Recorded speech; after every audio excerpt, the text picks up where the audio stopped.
Good evening. I'm John Miko, the Executive Director of the Union League Legacy Foundation, and it's my pleasure to welcome you to tonight's Civil War Roundtable. Inspired by the United States Constitution and the history, the values, and the spirit of the Union League of Philadelphia, the Union League Legacy Foundation's goal is to create more informed, more involved citizen leaders. We do this through a host of programs, including civics education for high school students, through lectures like tonight's Civil War Roundtable, through the care of one of the great Civil War collections in our country, our art collection, through research, and college scholarships for tomorrow's citizen leaders.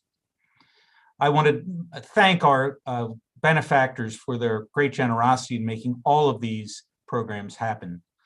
Our programs are funded not through the Union League itself, but through voluntary contributions from Union League members and others who share our values and our mission.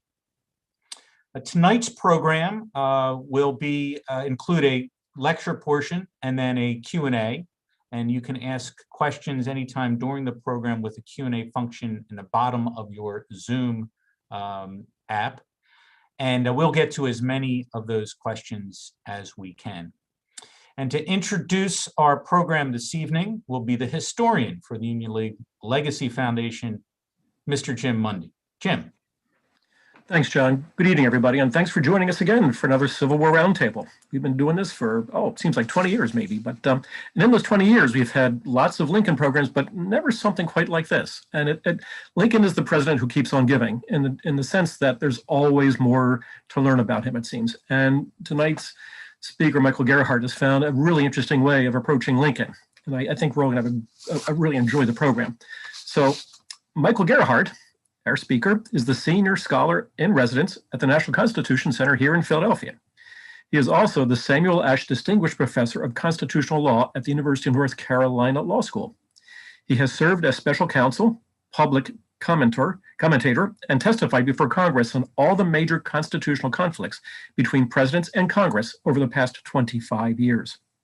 He is the only legal scholar to have testified as a joint witness in the House Judiciary Committee's hearings on President Clinton's impeachment, and advised the White House and senators in Supreme Court confirmation hearings for 7 of the 9 justices currently sitting on the Supreme Court. And by the way, many of you may have heard Michael last fall when he did a Liberty Series program on the Supreme Court.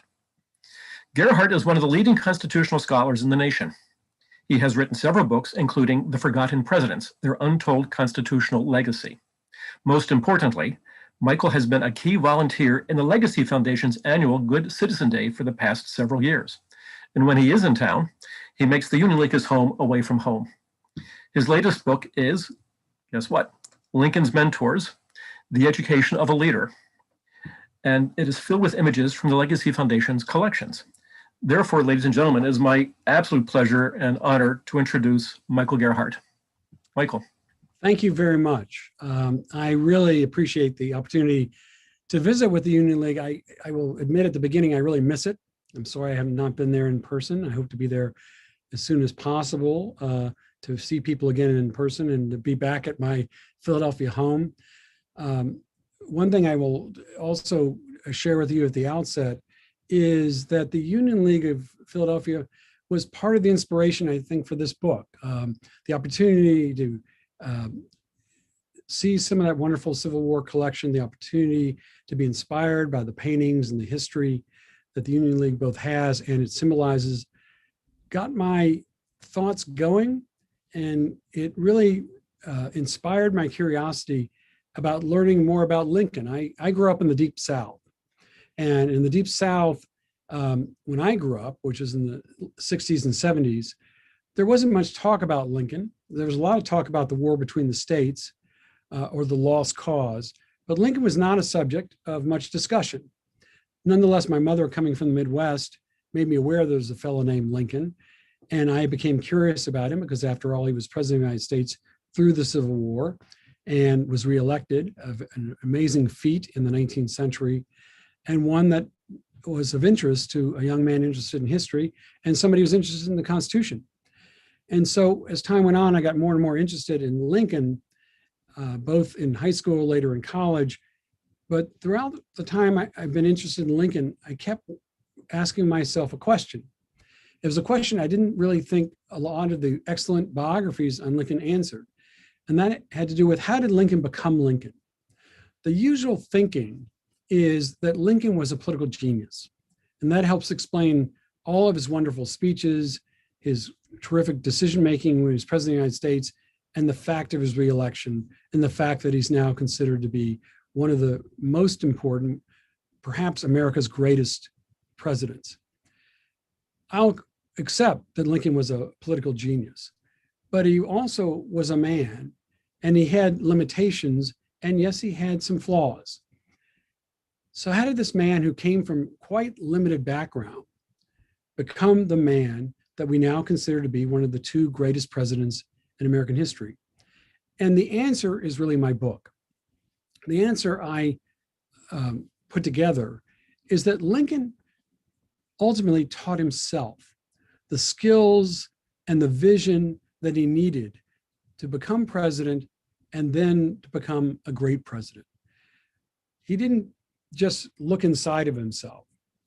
He looked outside of himself. He looked to other people, other things, and that's what the book is about. It tells the story of Lincoln's interaction with 5 of the principal people he chose as mentors, or he used as mentors, as teachers, as models, as people that he could use as sounding boards, or people he could look to as examples for both what to do and not to do. And so I'll mention briefly who these 5 individuals are, because they will help shape his life, and I'll tell the story of his life in a sense through the interaction he has with each of them. The first is perhaps the most surprising, and that is Andrew Jackson. You have a portrait of Andrew Jackson in the Union League, and I think the reason why is, I think, because of its connection to Lincoln. Jackson was, as I think most of you know, was the first president of the United States to stand in opposition to secession. And in fact, he's the only president to have done that through a formal proclamation until Abraham Lincoln comes into office. So that position of Jackson gets Lincoln's attention. Lincoln was also quite aware of Jackson because he grew up in not just Kentucky, but landed later in Illinois. And so he grew up with and lived among people who were mostly Jacksonian Democrats. His father was a Jacksonian Democrat. And so Lincoln knew how these people thought. He knew what made them sort of run, so to speak. And that helped him in opposing them politically. And Lincoln, of course, largely defined himself politically in opposition to Jackson and Jackson's policies. But Jackson was influential for Lincoln in another way. Lincoln's first political appointment came from Andrew Jackson. Jackson appointed him a postmaster, and Lincoln, of course, would not forget that. And later, when Lincoln becomes president, certainly when he becomes president-elect and later as president, Lincoln will look first to Jackson for guidance on what he should say and do as president of the United States. A second major influence on Lincoln was the man Lincoln himself called his great mentor, and that was Henry Clay. You also have a portrait of Henry Clay. The largest portrait in the Union League is of Henry Clay. And Henry Clay was a mentor to Lincoln in that Lincoln revered his oratory. He would learn his speeches when Lincoln was a young man and recite them himself. He would try and model his speeches on those of Henry Clay. Henry Clay's vision, his political vision, constitutional vision, those became Lincoln's. Clay's political vision was what was called the American system. Clay's idea was that the federal government has an important role in providing support for internal improvements, things like railroads and roads themselves and post offices and other things that would connect the country, make it into one whole United States. And Clay's vision also supported the arts, which was very important for Lincoln. So Lincoln approved of that vision. He advocated for it his entire life, even later as president of the United States. He was still pushing and advocating for a variation of that American system. The Intercontinental Railroad gets begun formally when Lincoln's president of the United States. Lincoln helped authorize that. So Lincoln is championing the Clay vision. The Clay vision was also made to empower what was called a self-made man. The idea here is that the federal government could help people get the means by which they then could become independent economic actors. And on this front, one of Clay's advisors later becomes one of Lincoln's advisors, Henry Carey, who becomes basically the architect of Lincoln's economic outlook. But there's more.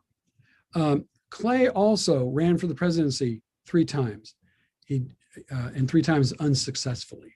But Lincoln learned about how Clay got the nomination and what would explain each of his losses. This is an important part, I think, of Lincoln's intellectual and political development. He's learning from the successes and the failures of the people around him. Part of Lincoln's political genius is that he is able to learn from everyone. He doesn't just look at the people he idolizes. I'm not sure it's even fair to say he idolizes anyone. He might respect some people like Henry Clay, but he sees that Clay has faults. Clay, for example, compromises too much. That's one of his problems. Clay wants the presidency too much, and he bends over too far and changes position too often in order for Clay, to eventually be picked as president. Lincoln will learn from that. So he'll be very pragmatic about not overdoing it as Clay had done. Clay also was influential in that Clay had been an opponent of the Mexican War. The Mexican War was begun under President James Polk. Lincoln, like a good Whig, and that was Clay's political party, opposed the Mexican War. And the first piece of business Lincoln pursues when he joins the House is to oppose the Mexican War. This follows about 6 weeks after Lincoln has heard a speech from Henry Clay explaining why the war was illegitimate. Lincoln picks up his own speech roughly from there and advances the same argument. So you see Clay's fingerprints, in a sense, all over Abraham Lincoln's political development, intellectual development, and even during his presidency. Even after he wins the presidency in the fall of 1860, going into late November and December of 1860, Lincoln is quoting Clay to almost anyone who would listen. There's a reporter who's following Lincoln around, Villard, and he actually records that this is what Lincoln is doing. So Clay is on his mind. And Lincoln, I think, perceives himself as being president to fulfill what Clay would have done had he lived, and particularly what would be needed to be done in the year 1860 and beyond. But that's only 2 of the mentors that help inspire and motivate Lincoln. A third is Zachary Taylor. In Lincoln's lifetime, the 2 most famous Kentuckians are Henry Clay and Zachary Taylor. And Lincoln, after all, is born in Kentucky, so he would know and revere those 2 most famous Kentuckians. One who sought the presidency but never actually achieved it. The other who got the presidency but died 15 months later. Lincoln gave the eulogies for both Clay and Taylor. Those are the only 2 eulogies he ever gave in his lifetime. And each is very telling because in those eulogies, you can see politically where Lincoln shared common ground with these people. You can see what inspired Clay from each of these different people. He loved that Taylor was a person who didn't quit. He loved that Taylor was somebody who would improvise in the battlefield, never say defeat, and ultimately wins pivotal battles, wins the presidency, by the way, on his first try, something Lincoln will learn from. Lincoln doesn't like the way Taylor handles his cabinet. Lincoln thinks he's much too deferential to his cabinet, and Lincoln will fix that when he becomes president of the United States. By the way, the winning general that Lincoln finally settles on for the Civil War is Ulysses Grant. And Ulysses Grant, great mentor, an idol, was Zachary Taylor. Grant even dressed like Taylor. Grant conducted himself like Taylor. And if you look at what the other generals in the Civil War are saying at the time Grant becomes ultimately the commanding general, is they say, when I look at Grant, he reminds me of Taylor. So when Lincoln looks at Grant, he reminds him of Taylor, and he likes the Taylor qualities. Those are the qualities Grant will exhibit, and those are the qualities will help Grant become the winning general in the final days of the Civil War. But there are a couple of other people who become important mentors for Lincoln. These are people Lincoln actually met and spent time with. One was John Todd Stewart. He meets John Todd Stewart shortly after Lincoln, gets to New Salem, Illinois, and Lincoln joins what's called the Black Hawk War. And one of the people he meets there is somebody he'd met before when Lincoln was a surveyor, and that's John Todd Stewart. And so Stewart takes a liking to him, and Stewart encourages him to be a lawyer. Lincoln follows that advice, and Stewart is the first person to hire Lincoln as a partner. So Lincoln gets his start as a lawyer because of Stewart, and Stewart will also introduce Lincoln not just to the law, but to Whig politics. He wants to run for office, Stewart does. And so Stewart runs for Congress, and he's running against a guy named Stephen Douglas. And Lincoln is the campaign manager in that situation. So he's able to study the debates between Stewart and Douglas as they go on. Sometimes Stewart couldn't even make the debates. So sometimes Lincoln would debate Douglas himself. So by the time Douglas and Lincoln have their famous debate, they had already debated dozens, if not hundreds really, of times before that time. So it was nothing new for either of them. This is one reason why Lincoln's not going to be intimidated. One reason why Lincoln is rather confident he can take Douglas in that realm. He doesn't win the Senate seat, but he gets attention. And attention was one of the things he learned he had to get to enter onto the national stage. And Stewart also teaches Lincoln about the importance of compromise in the lawmaking process, the process of what's called log rolling, trading votes to get something done. Lincoln will learn this from Stewart. He'll perfect it while he's in the state legislature of Illinois, and he will later use it when he's president of the United States, when he's trying to find common ground to keep the political coalition that brought him to office together. The final mentor is a man named Orville Browning. He's roughly a contemporary of Lincoln's. Lincoln meets him in the state legislature. Browning's in the Senate of Illinois. Lincoln's in the House. They will work across those institutions on common legislation. And that's where they not only get to know each other, but learn to kind of trust each other, have confidence in each other. But Browning, unlike the others, Browning will always kind of push back against Lincoln. Browning is not somebody who really ever thought of Lincoln as anyone who intimidated Browning. Browning would write letters to Lincoln later that were very critical of Lincoln. Lincoln would actually irritate Lincoln. He'd get angry. So actually, Browning was one of the few people that would make him angry. That's quite an achievement. And beyond that, Browning is one of the people that helped found the Republican Party in Illinois. He writes the Republican platform that Lincoln runs on against Douglas. And later, Browning will be important as someone who would help Lincoln secure the presidency. So as we get closer to that time period, in the late 1850s and 1860s, I want to sort of tune in on Lincoln and see what he's up to. At this point, Lincoln has learned from these different mentors and other political figures he's interacted with that he needs three basic things to become president. He needs a vision. He's got that from Clay, and he then adapts that for the run for the presidency. The second thing is he needs a political party that's unified. He thinks that was the problem, that when Taylor first ran, the party wasn't all that unified, and Taylor didn't keep them unified. Lincoln has worked with others and benefited from the fact that the Republican Party is unified on the ground. So that's an important thing for anyone who becomes the Republican nominee in 1860, especially because the Democratic Party is fracturing at that point. And then the third thing is Lincoln had a network of people, including political leaders, journalists, and others who could spread the word for him, surrogates, if you will. And these surrogates were present at the nominating convention. They're present later when he's, of course, president. They're going to help him get his speeches replayed or recorded in newspapers around the country. And they're going to help tailor his messages. And they're also going to help advise him on what to do and what not to do once he gets the nomination. The main piece of advice once he gets the nomination, as I think all of you know, is for Lincoln to keep his mouth shut. Lincoln has to stay quiet. This is the longest period in Lincoln's life, from when he gets the nomination to when he wins the presidency. That's the longest period during which he gives no speeches. He's quiet, but he understands he's got to be quiet. Talking too much hurt Clay, talking too much hurt Taylor. And Lincoln's not going to make that mistake. He's going to go quiet, silent.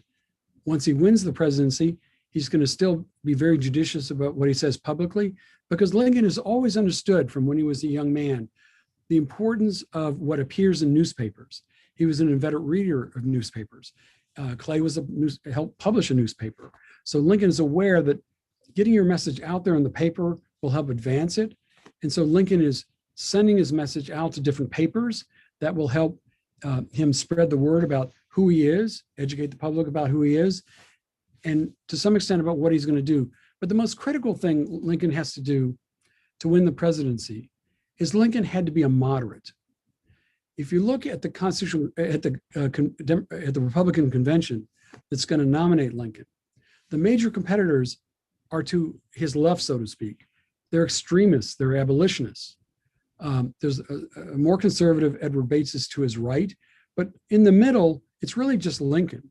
And Lincoln, I think, perceives quite rightly that being the person in the middle is in the best position to bring the country together. That's going to be a message, that's going to be a stance that will win Lincoln the presidency, and he'll take that into the job. He's actually not convinced, even after he wins the presidency, there's going to be a civil war.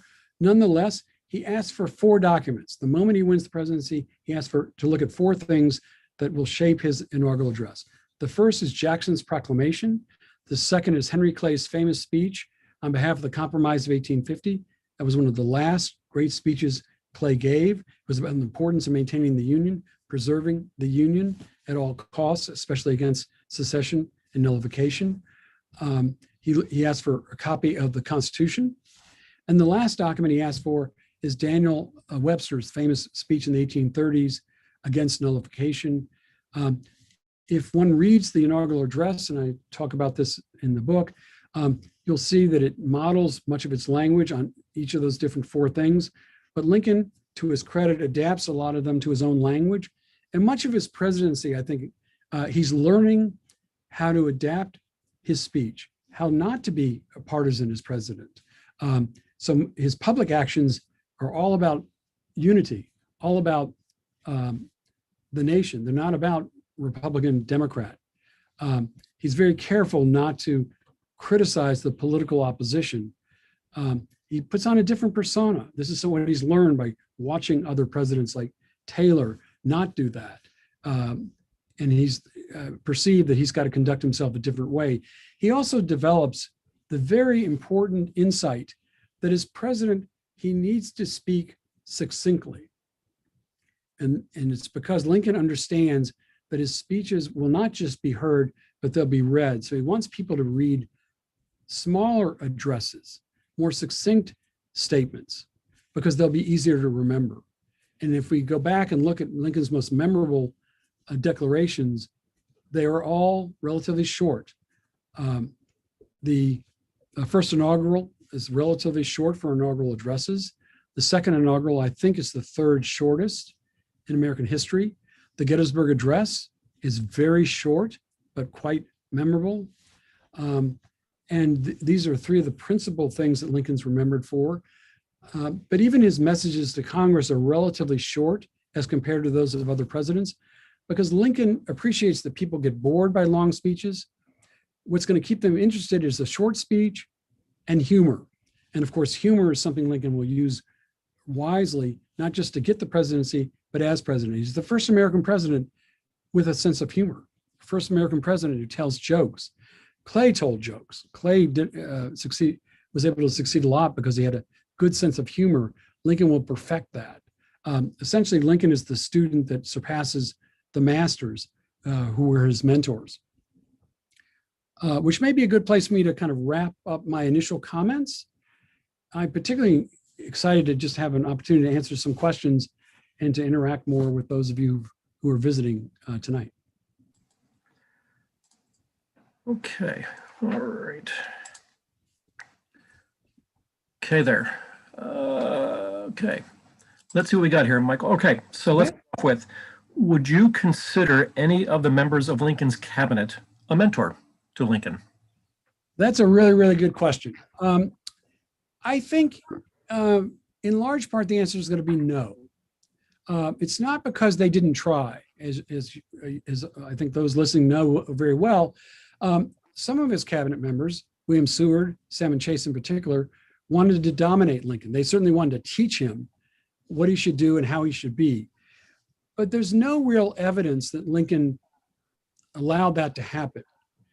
Lincoln thought it was very important that he be the master of his own cabinet. That's actually a quote from Lincoln. That he be the person in charge, that they take their orders from him. It takes him a while to establish that relationship with Seward. Initially, Seward is resisting it, and Lincoln won't learn the lessons Seward is trying to teach him then, but Seward will learn that Lincoln actually knows what he's doing. Initially, Seward doesn't think that. Eventually, he'll come to that understanding. And then they work together very, very well. And to the extent Lincoln had anybody in mind as a successor, it was Seward. Chase and Lincoln do not ever really get along. Chase is constantly trying to undermine Lincoln. And so if Lincoln learns anything from Seward, it's not from Chase, it's not to trust him. And eventually, Chase even tries to mount a campaign against Lincoln come 1864. That brings to a head their personal conflict, and Chase resigns. Lincoln's happy about that. Chase leaves, and then suddenly realizes if he wants to get that next job he wants, which is Chief Justice, he's got to be nicer to Lincoln. Thus, he learns that lesson from Lincoln, and he campaigns for Lincoln in 1864, which helps Lincoln be persuaded that Chase will become Chief Justice. Okay, then. Michael, let's go another one. You mentioned that there were two great presidents, Lincoln being one of them. Who's the other one? Well, we can debate about it, but I think in the rankings, so to speak, the ones that historians and political scientists do, the top two are almost always Abraham Lincoln and George Washington. George Washington, the indispensable man, obviously extremely well known at the Union League. And Washington understood when he entered the presidency, he was going to be establishing precedents, so to speak, for every other president. However he acted, he understood that what he did was going to be influential with respect to other presidents. Lincoln gets this. Some presidents don't learn that lesson, but Lincoln really gets this. So when he's president, when he's out in public, he's putting on a show, if you will, that is his way of saying, this is how a president should behave. This is how he should speak. This is his persona. And how Lincoln performed, how he acted as president, how he spoke as president, has literally influenced every subsequent president of the United States. Wow. Pretty amazing. All right. Well, to that end, if you could add one portrait to the Union League's collection, someone Lincoln admired, who then would it be? Well, this is a terrific question. And perhaps everyone is really glad I have no power to be able to do this. Well, you never know. But I think Orville Browning might have appreciated having a little portrait in there as somebody who was sort of with Lincoln, sometimes against Lincoln, but maybe helping to make Lincoln better. The very fact that he kept opposing him kind of made Lincoln a little better president, a better person, if you will, better lawyer. I think for beyond that, I would have to think further about what other figures might qualify, but Sure. Browning, because he was one of the founders of the Republican Party itself, might be a suitable candidate. All right. And kind of along those lines then of what you mentioned about Browning, mentors don't always have to be allies or friends, perhaps. So did Lincoln have any mentors who were of the opposition parties, for instance, or anybody else who wasn't considered part of his inner circle then? I think the answer is yes. And this is because I think one of Lincoln's attributes, one of those things that really defined him is something that is so unusual. He's terrific at reading people, and he would learn from everyone. And people would comment, Lincoln was often, would not indicate what he thought when people were talking to him. But I think Lincoln was listening to other people. That's a great quality. but in listening to other people, he was also evaluating them. So I think he was constantly doing that, Mhm. learning good things and bad from whoever it was. And so I mentioned, Andrew Jackson. Jackson and Lincoln were not politically alike in almost any way. Jackson helped found the Democratic Party. Lincoln, of course, founded the Republican Party to defeat the Democratic Party. So Lincoln was not a political ally in any way of Jackson's, but he saw in Jackson that steadfast opposition to secession. By the way, the only portrait of a president in Lincoln's presidential office was Andrew Jackson. And Lincoln would use that portrait. And as people would come in, especially if he knew they were Jacksonian Democrats, he'd point to the president, very skillful political move, saying, he's my model. That would put those people at ease, but sometimes he actually was. In terms of the other people, I don't think there were Democrats that might have risen to the level of being, let's say, a mentor. He had a kind of love-hate relationship with Stephen Douglas. When Douglas died early in Lincoln's presidency, Lincoln cried. And Lincoln said at the time, he was one of my best friends. And that may have come as news to Douglas, but I think in his own way, Lincoln respected Douglas's ability to succeed in the world. And he respected the sacrifice Douglas made at the end. At the end, in 1860, after the election, Douglas went south. He went south to try and make peace and try and keep war from coming. He ended up dying in Mobile, Alabama, my hometown, actually. He got sick on the trip. He's only 48 years old. He lived quite a full life for 48. But I think there are people like Douglas who come into Lincoln's life that he'll learn from, in a sense. He'll see how Douglas succeeds in the debate, then he'll think about, what do I need to do to defeat that? And there are people like that. Alexander Stephens was a very good friend of Lincoln's when they were together, same party, in the House of Representatives. Later, Stephens will leave to join the Confederacy, and I don't think anything, their friendship never gets kind of mended after that. Okay, interesting though. And just as a piece of trivia for Union League members, and for you maybe perhaps Michael, but you mentioned that Lincoln had, the only portrait he had was of Andrew Jackson. Well, it turns out that the League's portrait of Andrew Jackson was done by the same artist who did Lincoln's portrait for the League in 1863, Edward Dalton Marchant. Both were done from life, and both were done a year or two before each of the subjects died. So next time anybody's in the League house, be sure to look at both of those paintings because they're both, I think they're some of the two of the best portraits probably in the house itself. So I agree. Some interesting stuff there. Yep. All right, so some more questions. Was Lincoln's wife influential in helping him form his views, and was she influential in who he chose for his cabinet? It's a really great question. I think the answer is going to be largely no. I think Mary Todd was influential in keeping Lincoln's ambitions going, actually pushing Lincoln, maybe even harder than Lincoln pushed himself. That was an important push, so to speak. Lincoln never had any quit in him, neither did she. And she certainly had no quit in her when it came to Lincoln. And that was important, I think, for his advancement. What was also important is she came from a family that was very close friends with Henry Clay. I'm sure that was not lost on Lincoln. And the one time Lincoln likely saw Clay, in fact, I think we know he saw Clay on his way to, when he was on his way eventually to take his House seat, he stopped in Lexington and he heard Clay give what was called the Market Street speech, and that was the speech against the Mexican War.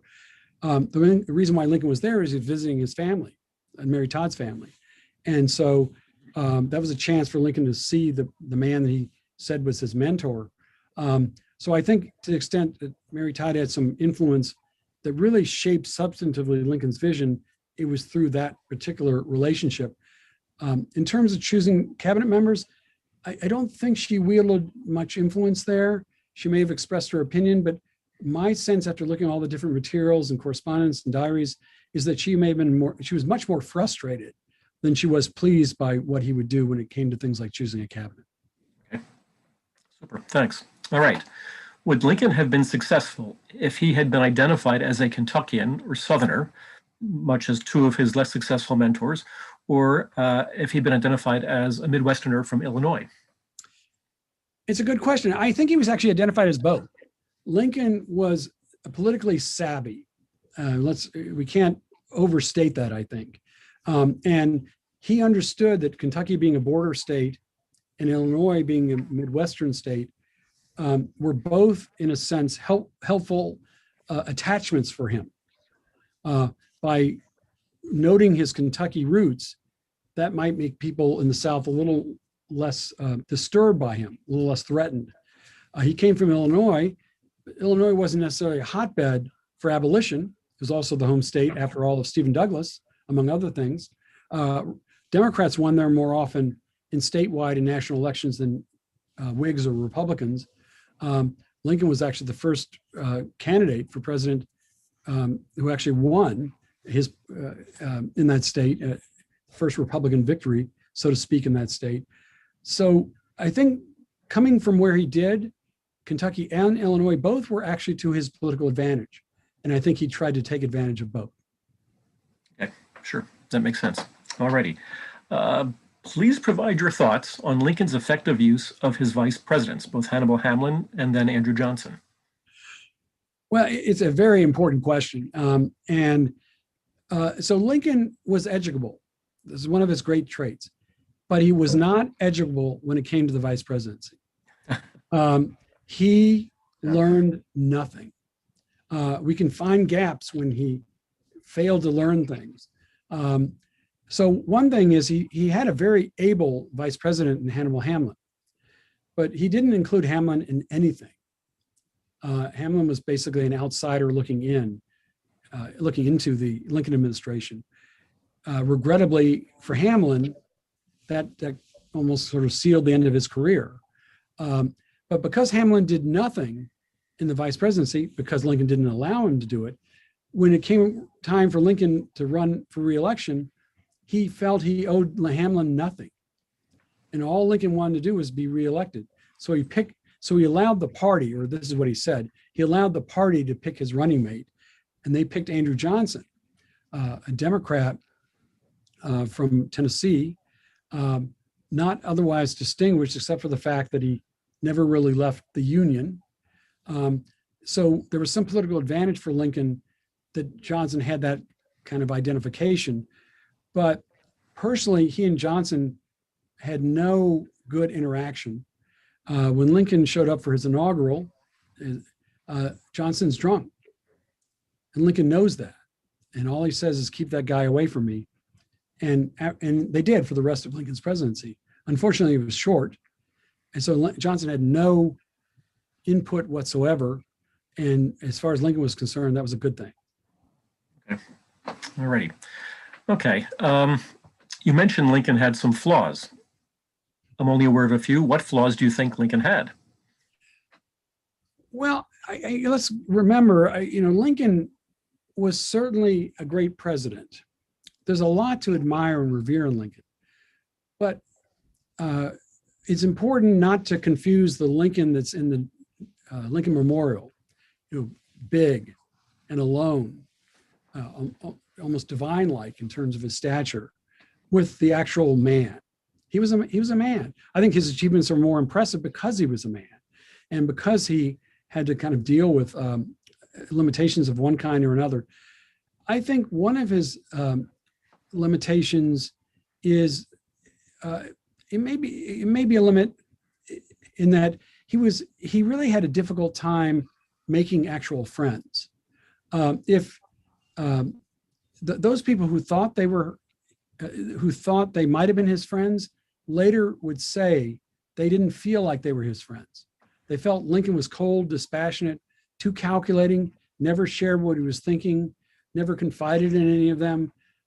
So they didn't feel friendly to Lincoln, even though during Lincoln's life they had the reputation of being his friends.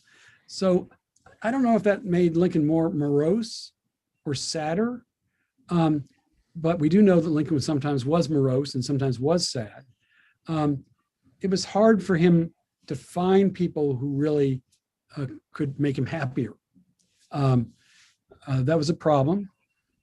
Secondly, Lincoln sometimes doesn't learn the lesson. The first president of the United States who faced an assassin was Andrew Jackson. Jackson was leaving a funeral in the Capitol, and as he came down the steps, somebody jumped out of the crowd, put a gun against Jackson's chest, pulled the trigger, and it didn't fire. They have a wrestling match. The person puts the gun again against Jackson's chest. Again, it doesn't fire. Finally, Jackson's able to beat him down with his cane. There's a lesson there. And one of the lessons is the president is vulnerable. And had the gun worked, Jackson would have been killed. Pinkerton, later, one of the bodyguards for Lincoln, not always as good as his reputation would have you think, is telling Lincoln, I'm sorry, they're out to get you. There are assassins afoot. But Lincoln doesn't heed that advice. He still goes out into the public. He goes into Richmond pretty much without guard after Jefferson has fled the city. Right. And of course, later, if you may have this photo in the Union League, I can't remember, the photo of Lincoln at his second inaugural. If you look closely at Lincoln in that photograph, over his left shoulder in the portico is John Wilkes Booth. Yep. Who Lincoln probably knew on sight because Lincoln had seen him in the theater. He might not have felt any threat because he'd seen him in the theater. But the fact is, if anybody was actually guarding Lincoln, and Lincoln didn't put together a really good effective guard, they might have noticed this guy was shadowing him. He was also there on the evening of Lincoln's last speech, the evening of April 14th. Again, nobody pays notice to it.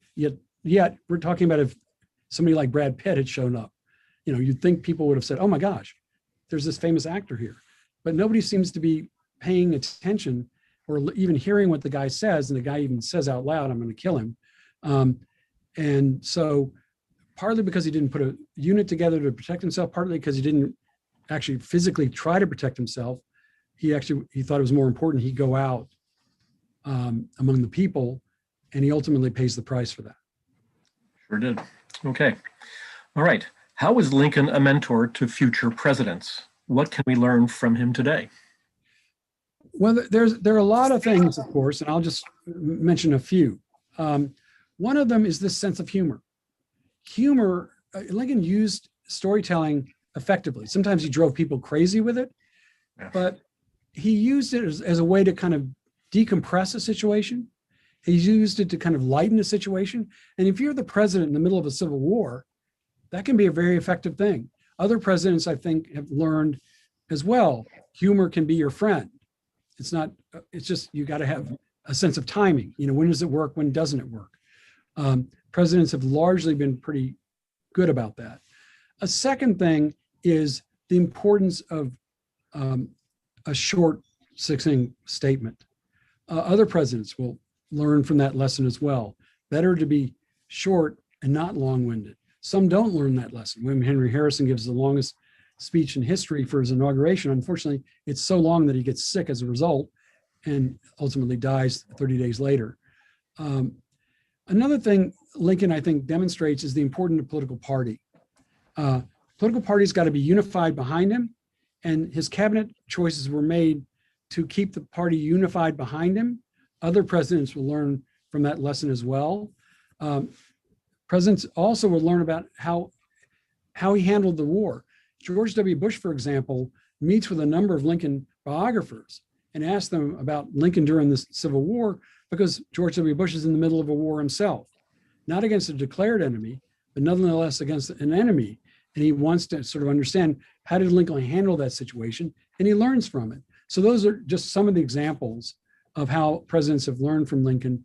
And the bottom line is, and we see this every day, if a president wants to, a president will almost always try to align himself with Lincoln. And the president will do that because they think it'll be good for them. You don't ever see a president after Lincoln say, I'm not going to do what Lincoln did, or, throw that portrait away. Just the opposite. It's, I want to be like Lincoln. Even Franklin Roosevelt says that. And so that tells us about the degree of reverence and influence Lincoln will have over them. Makes sense. Got it. Thanks. Okay. Well, kind of along those lines then, you talked about the military aspects of it then. Lincoln was very much a hands-on commander-in-chief. I mean, he was handpicking his generals by and large, some of whom because he needed for their political support, understood, and things like that. Did any of his generals try and mentor him in terms of military affairs and what he should be doing as the commander-in-chief? Yes, I mean, some certainly tried, and might have even succeeded. Winfield Scott certainly tries to teach him. And I think Lincoln's open to the lessons, but Lincoln is not interested in a long-winded sort of speech, which is the kind of speech Winfield Scott would have given him. Scott probably would have also patronized him, and Lincoln hated that. So Lincoln reads. Lincoln gets his hands on any book he can on military strategy, teaches himself what he needs to learn. Some of the other commanding generals will also, Burnside, others will, I think, try to educate Lincoln, inform him as best they can.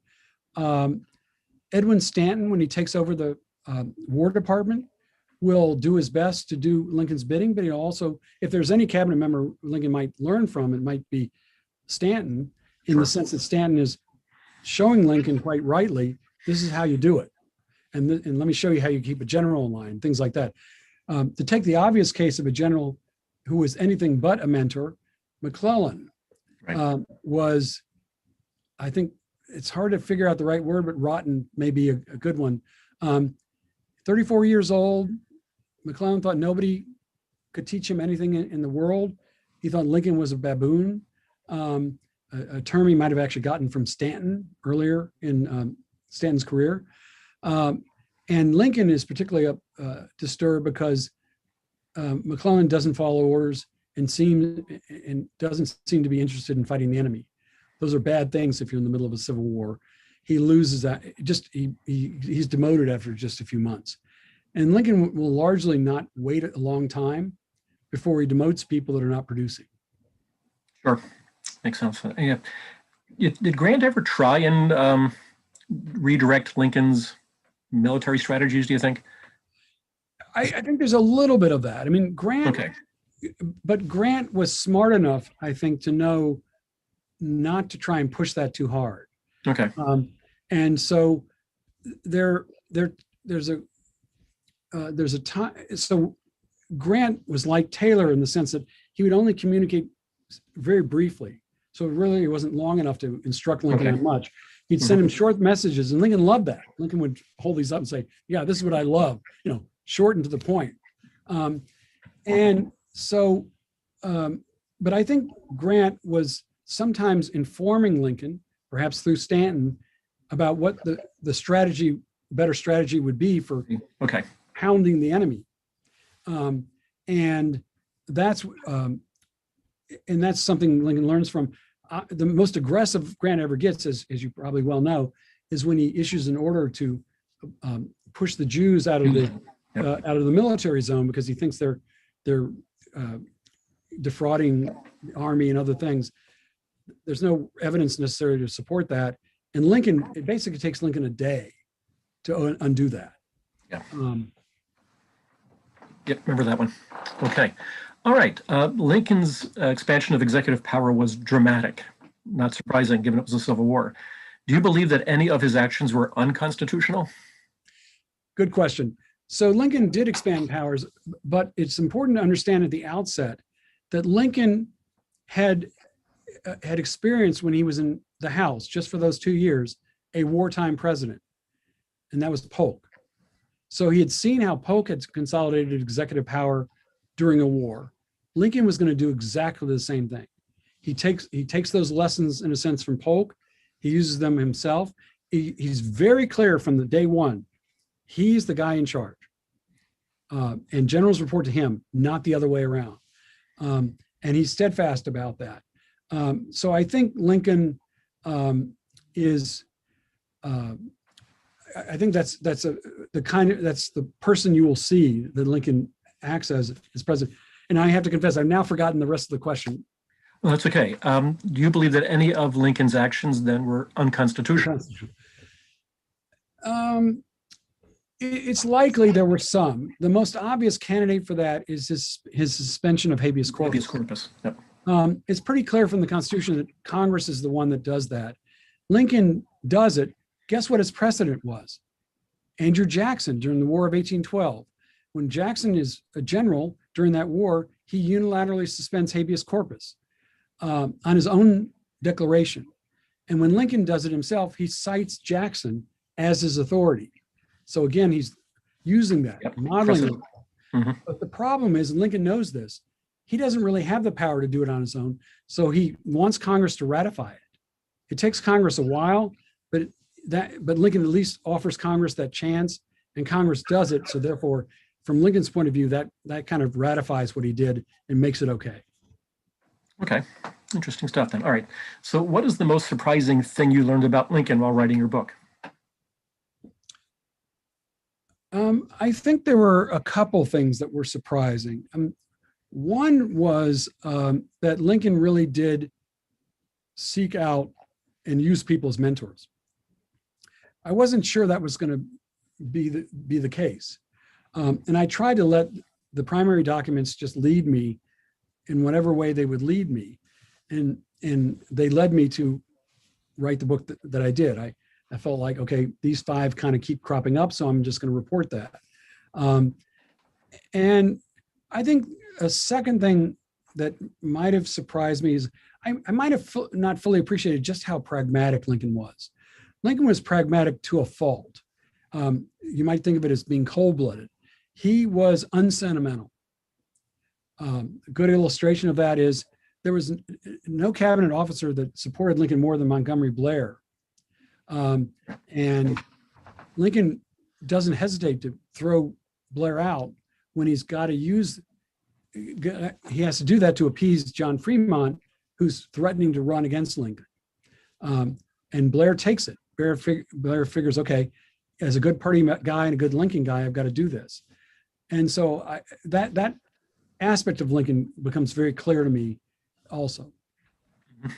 Interesting stuff then. All right. Here's an interesting one here. If you had another 100 pages for the book, what would you have written about? Well, good question. No, I hope people would read the other 100 pages.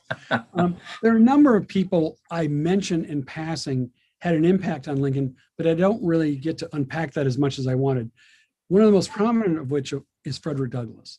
And rightfully, the Union League's doing a portrait, I think, of Douglass. Yes. As I said before, Lincoln's, one of his attributes is he's educable. And he doesn't really discriminate about who he's going to learn from. And Douglass will be one of those people. Sojourner Truth will be another that will help educate Lincoln about what the world looks like from a different perspective, from the perspective of the enslaved and those that just got freed. And so Lincoln is learning. He's a different guy in 1864 than he was in 1861. He's thinking differently, he's speaking differently, he's acting differently. It's because he's been educated along the way. And so there are important mentors, I think, like Douglass, who have a rightful spot as such.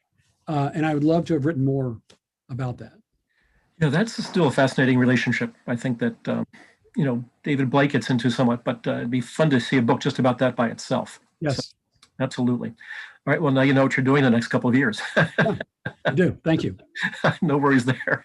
All right, we're just about time, so let me ask you this. All right, so what are you working on next then? Assuming it's not a Douglass Lincoln book. Well, so now I got to figure out how to work this Douglass feature in to whatever I'm doing. That's one thing. The second is I'm likely to do another book about mentors, and it's probably going to be Franklin Roosevelt's mentors. Wow.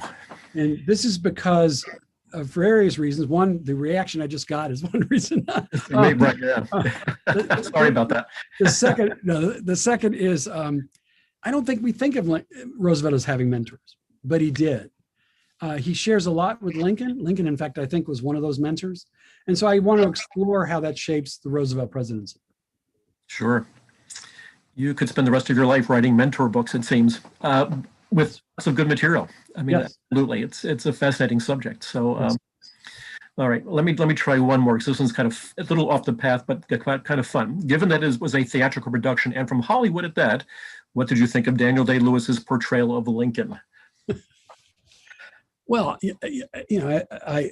I'm pretty sure none of us has ever met Lincoln. So we don't really have any video or anything like that to kind of match up against the performance. Nonetheless, I think it was a great performance. I'm a big Spielberg fan. I thought the movie was terrific because I think part of the objective of the movie was to give a sense of who these people were and a sense of what was happening, not necessarily always sticking to the literal truth. My understanding is The Team of Rivals was an influential book for that production. But I think that Daniel Day-Lewis certainly gives a great portrayal of Lincoln. I think if I had to nitpick, I might just say, I think what we see is a terrific actor performing terrifically. And I think Lincoln was not perfect. So what we don't really see there is what almost certainly had to be the case, and that is Lincoln was learning. He wasn't the same guy from the beginning to the end, and we don't see that learning occur in the movie. We just see Lincoln emerge fully in force. Yeah. And that may not be Daniel Day-Lewis's fault, but there's a part. But in truth, I think Lincoln is evolving. Sure, you bet. That's a really good answer there. All right, Mike, we've reached our time. This has been, boy, I'm still wide awake. So I mean, really, this was fantastic. Thank you so much. It was. We can't wait to see you back in Philadelphia and back at the league. Thank you. And, please let us know when you're coming. And It's great. It's great to be here in any way I can be. Yep. Thank you. All right, and league members, we have a copy of Michael's book in the library, and the library's open. So make sure you read it. So Michael, thank you so much. And we'll see you shortly. All right. So league members, since I have your attention, we have two programs coming up. We have on March the 30th, a library hour featuring Gary Viken, who will talk about The Holy Grail, a brilliant hoax in the time of the Black Death. And that should be really interesting. So looking forward to that one. And then on April the 15th, we have a Liberty Series program featuring Jason Riley, who is on the Wall Street Journal's editorial board. And he will talk on racism, politics, and economics. And I love that. Boy, how to unpack all three of those things in one time. So join us for both those programs from different parts of the intellectual world, but they both sound fascinating. So thank you once again for joining us for this evening's Civil War Roundtable. We appreciate your patronage and your support, and we look forward to seeing you in April. So everybody take care, stay safe, and stay well, and we'll see you hopefully next Tuesday night for Library Hour. Thanks and goodbye.